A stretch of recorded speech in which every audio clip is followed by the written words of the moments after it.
Palabra y vida. Con el padre Manuel Horta, desde Sevilla.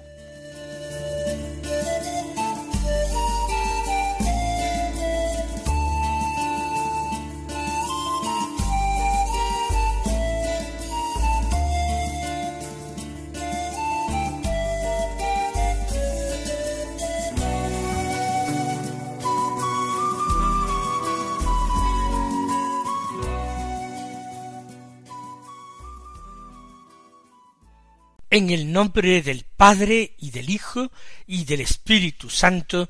Amén. Alabados sean Jesús y María. Muy buenos días, queridos amigos, oyentes de Radio María y seguidores del programa Palabra y Vida. Hoy es el miércoles de la primera semana del tiempo ordinario. Un miércoles que es 10 de enero. Hacemos una lectura continuada del Evangelio de San Marcos en la liturgia de la palabra de la misa, comenzando desde el capítulo primero. Hoy, de este capítulo primero, vamos a escuchar los versículos 29 al 39 que dicen así: En aquel tiempo, al salir Jesús de la sinagoga, fue con Santiago y Juan a casa de Simón y Andrés. La suegra de Simón estaba en cama con fiebre y se lo dijeron. Jesús se acercó, la cogió de la mano y la levantó. Se le pasó la fiebre y se puso a servirles. Al anochecer, cuando se puso el sol, le llevaron todos los enfermos y endemoniados. La población entera se agolpaba a la puerta. Curó a muchos enfermos de diversos males y expulsó muchos demonios, y como los demonios lo conocían, no les permitía hablar. Se levantó de madrugada, se marchó al descampado, y allí se puso a orar. Simón y sus compañeros fueron, y al encontrarlo le dijeron: Todo el mundo te busca. Él les respondió: Vámonos a otra parte, a las aldeas cercanas, para predicar también allí, que para eso he salido. Así recorrió toda Galilea, predicando en las sinagogas y expulsando los demonios. Recordemos que Jesús está en Cafarnaúm, esta importante ciudad junto al lago, que Jesús ha enseñado en la sinagoga el sábado por la mañana, que la gente se admiraba de su enseñanza, y cómo Jesús ha liberado a un hombre poseído de espíritus inmundos. El poseso hablaba en plural, pero Jesús ha combinado a estos espíritus, diciendo sal y vete, y aquel hombre, después de sufrir una última sacudida, ha quedado liberado. Toda la gente está encantada y admirada. Con esto, con esta enseñanza, oraciones, cánticos, y luego los comentarios que hacía la gente en el colmo de la admiración, ha transcurrido la mañana, y la gente regresa a sus casas para comer, para descansar por la tarde en familia. Jesús, al salir de la sinagoga, va con los hijos de Zebedeo, Santiago y Juan, a casa de Simón y Andrés. Por tanto, Simón y Andrés, independientemente de que fueran de Betsaida, tenían casa y residían en Cafarnaúm. Y allí se reúnen en familia con la de Simón. Jesús, desde el principio, no se ha dirigido a unos pocos discípulos. Por una parte tiene el grupo más cercano de apóstoles a los que él personalmente ha llamado.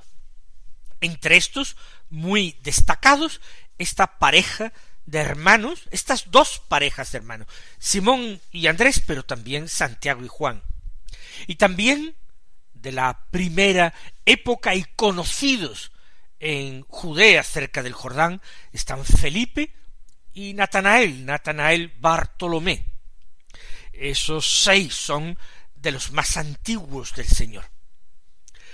Pero él enseña para todos, en la sinagoga a todos los israelitas. Luego, fuera de la sinagoga, algunos se irán convirtiendo en sus discípulos, otros en sus enemigos.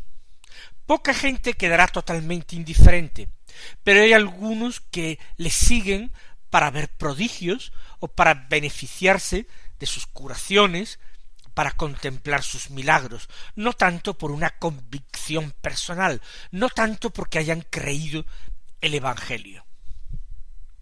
Pero Jesús va allí, y es importante que destaquemos la fuerza que tiene una comunidad, un grupo unido en torno a Jesús, unido por la gracia de Dios, unido con el deseo del bien, con el deseo de la virtud, de encontrar a Dios y de servirle. También nosotros, en nuestro mundo, en nuestra sociedad, y particularmente en nuestra Iglesia, conscientes de que vivimos un momento difícil, un momento crítico a muchos niveles distintos, necesitamos unirnos los cristianos, los buenos cristianos, unos a otros.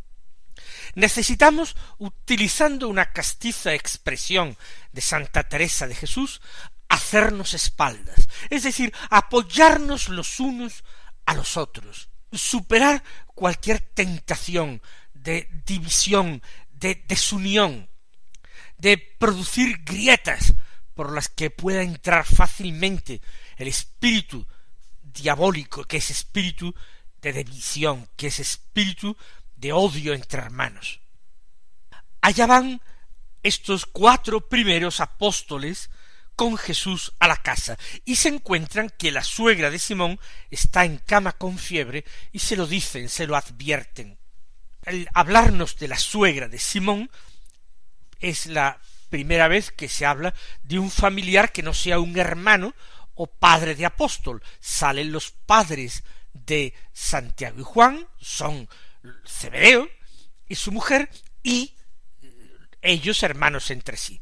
Pero no se habla de la esposa de ningún apóstol, ni de los hijos de ningún apóstol.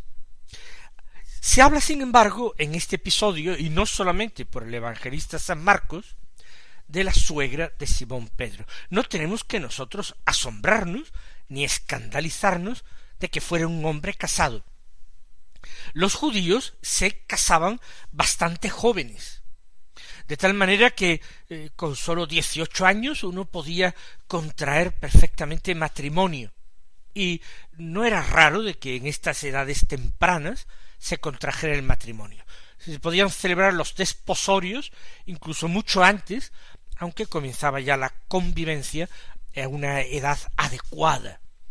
Simón Pedro tiene esposa, no se habla. ¿Por qué? Porque no es importante para el Evangelio, no forma parte de la buena noticia. Llamado por Jesús, él tiene que renunciar a todo. Él tiene que a un lado dejar su profesión de pescador, dejará su casa, su barca y sus redes, y dejará igualmente a su esposa, su familia. La tradición le atribuye una hija, Petronila, a quien la Iglesia veneró durante tiempo con el nombre de Santa Petronila, considerándola hija de San Pedro. No tiene importancia. Es que uno puede abandonar a su esposa para seguir a Cristo, no en condiciones ordinarias. ¿Por qué? Porque el Señor mismo es el que santificó el matrimonio y lo consagró con un sacramento. Pero estamos hablando de la presencia del Hijo de Dios, del Verbo encarnado en la tierra. Son unas circunstancias totalmente diferentes, distintas, excepcionales, cuando es el mismo Dios quien camina por nuestros caminos de la tierra.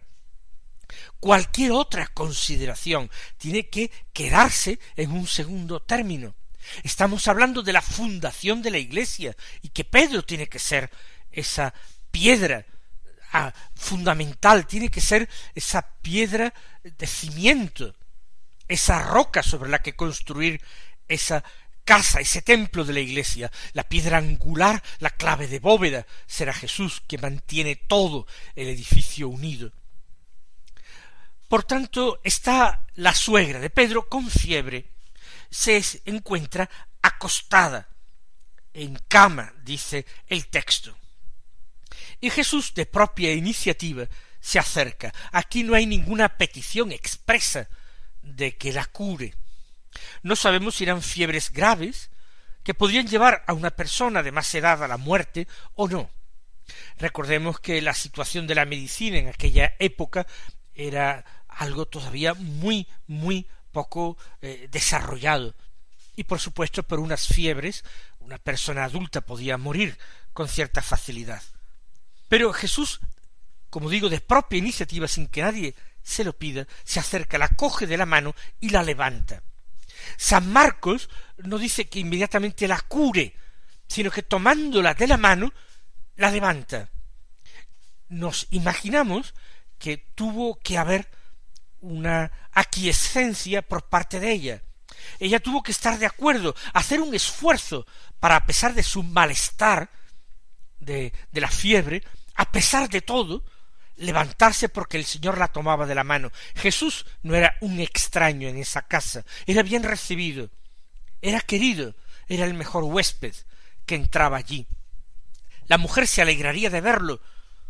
Lo cierto es que la coge de la mano y la levanta. Ese contacto físico incluso de Jesús, que cura a muchos enfermos, tocándolos. Aquí esta mujer la coge de la mano para levantarla. Es importante porque Jesús irradia vida, porque Él es la vida de los hombres. Era la luz del mundo y en la luz había vida.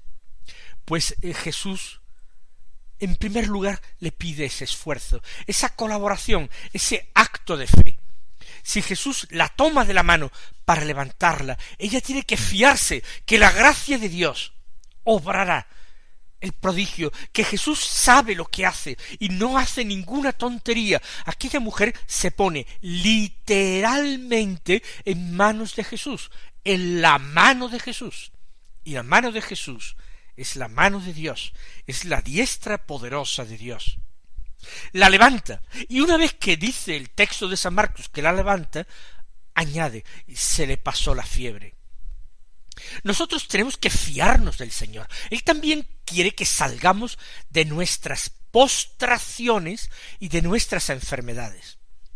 Hay una situación de postración cuando uno se siente tan fatigado, tan aburrido, a veces, digámoslo así, tan harto de las cosas, que piensa que cualquier lucha y cualquier esfuerzo es ya inútil, que no sirve para nada, que las cosas no han de cambiar, que lo que puede hacer él es muy poco o nada absolutamente, y por tanto se limita a quejarse, a lamentarse, a criticar y a ver pasar la vida y el mundo y las cosas sin comprometerse por conseguir un mundo mejor, una sociedad mejor, una iglesia mejor. Eso es levantar de la postración, infundir una nueva esperanza, infundir ilusión, infundir esas fuerzas interiores que nos llevan a la convicción de que, aunque solamente sea para morir, merece la pena hacerlo cuando es por Cristo. Pero además de levantarla, dice que se le pasó la fiebre. Jesús no solamente la incorpora, sino que la libera de su sufrimiento, de esa temperatura alta que constituye la fiebre. Nosotros necesitamos dejarnos levantar por Jesús, levantar de esa postración en la que a veces nos dejan nuestros pecados y en definitiva nuestra falta de fe, de esperanza y de caridad.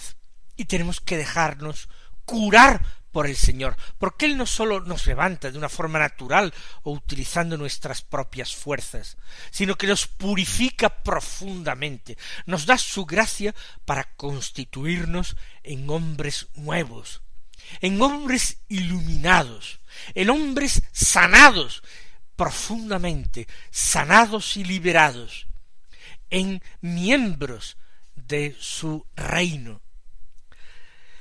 La enfermedad se le pasó, ella quedó sanada, se le pasó la fiebre y se puso a servirles. Una cosa sigue a la otra inmediatamente. No es que el Señor les dé un simple consuelo para que empiece a ver la vida de color de rosa. No, está de pie, está sana, pues hay que servir, hay que trabajar, hay que esforzarse. El primer esfuerzo ha sido secundado, ayudado por Jesús, que le ha dado la mano.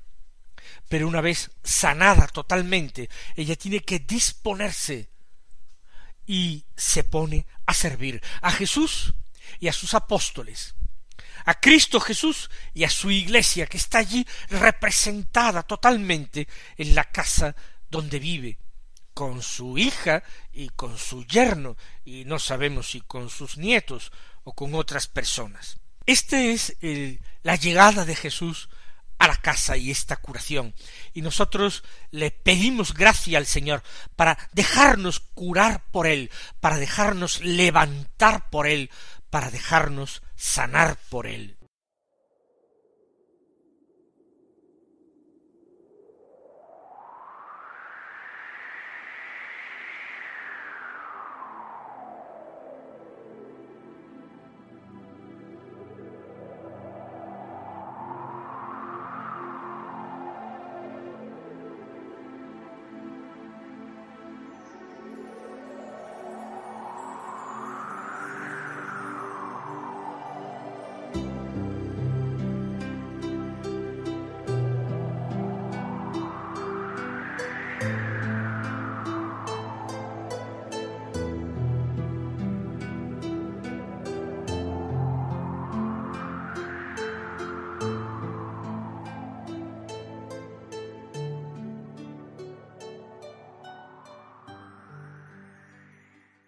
Ahora el evangelista no nos describe qué es lo que pasa allí durante la tarde, los coloquios de Jesús con sus apóstoles o con la familia de Simón, que también le acoge. Pasa al anochecer. Al anochecer, cuando se puso el sol, le llevaron todos los enfermos y endemoniados. Se supone que principalmente los de Cafarnaúm, quizás los de algunas aldeas de alrededor. ¿Por qué esperaron esa hora intempestiva, esa hora en que más bien debe comenzar el descanso? Pues porque el descanso lo habían tenido durante el día. Era el sabbat, era el sábado. No se podía trabajar, no se podían hacer cosas. Por supuesto, ciertos trabajos domésticos, sí. Por eso la suegra de Simón les sirve. Les prepara la comida, se las sirve la comida, pero ya está. Para llevar enfermos a Jesús, para que los cure, la gente, para cumplir exactamente la ley de Moisés, espera que se ponga el sol, porque al ponerse el sol deja ya de ser el sabbat, el día del descanso. Le llevan a todos los enfermos y endemoniados. La población entera se agolpaba a la puerta de esta casa donde es notorio que Jesús se ha alojado y que está allí. Esa casa de Pedro, es un verdadero símbolo, es una imagen. Esa casa es importante. Es necesario acercarse a esa casa, entrar en esa casa para obtener salvación, salud. La casa de Pedro es el símbolo de la iglesia donde está Cristo, donde vive Cristo, donde reside Cristo, pero también donde Jesús enseña, donde Jesús hace milagros, donde Jesús sana. Por eso la población entera se agolpa a la puerta, deseando entrar, deseando acercarse a Jesús. Y Jesús curó a muchos enfermos de diversos males y expulsó muchos demonios. Fíjense que ha dicho el evangelista San Marcos que le trajeron a todos los enfermos y endemoniados. Por supuesto, es una forma de hablar un poco retórica, todos los que había en Cafarnaún, absolutamente, bueno, todos. Sin embargo, cuando habla de curar, dice que cura a muchos, no dice que cure a todos, porque es necesaria la fe para la curación. Sin fe, el Señor no puede hacer nada. En una de sus visitas a Nazaret, lo afirma el evangelista de una forma expresa. No pudo curar apenas a ninguno. ¿Por qué? Porque no tenían fe. El Señor se extrañaba de esa falta de fe. Sólo curó a unos pocos, dice, a quienes impuso las manos. Por tanto, fueron llevados a él todos y curó a muchos y liberó de los demonios, exorcizó a muchos. Como los demonios le conocían a él, no les permitía hablar. ¿Por qué? Pues ya lo indicábamos ayer o antes de ayer. Los demonios saben, no sabemos con qué grado de conocimiento, hasta qué punto es intuición, hasta qué punto es un poner en relación todos los datos que son capaces humanamente con sus poderosas inteligencias angélicas de interpretar. Pero él no quiere recibir el testimonio de los demonios, no quiere que sean los demonios quienes digan que él es el Mesías, que él es el Hijo de Dios. Ese testimonio no lo quiere, lo rechaza totalmente. Más aún, todavía no ha llegado su hora.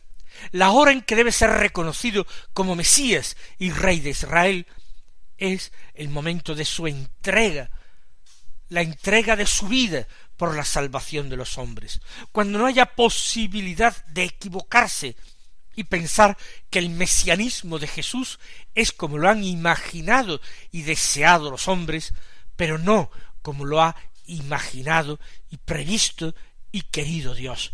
El Mesías sufriente, el siervo de Yahvé, que salvaría a los hombres con esa entrega generosa de su sangre en la cruz, sufriendo por ellos y expiando así el pecado de Adán y todos el pecado, los pecados del mundo. Por eso no permitía hablar a los demonios, porque ni quería ese testimonio, ni quería que tan pronto y por semejantes mensajeros se supiera que él era el Mesías. Vamos nosotros a sacar provecho de esta enseñanza, y si queremos hacer bien en la Iglesia, si queremos realmente dar testimonio de Jesús, anunciar su Evangelio, vamos a procurar hacerlo desde una vida de entrega al Señor, de servicio a nuestro prójimo, a través de una vida coherente que no escandalice a nuestros hermanos, sino que les ayude a acercarse realmente al Señor. Él os colme de bendiciones y hasta mañana si Dios quiere.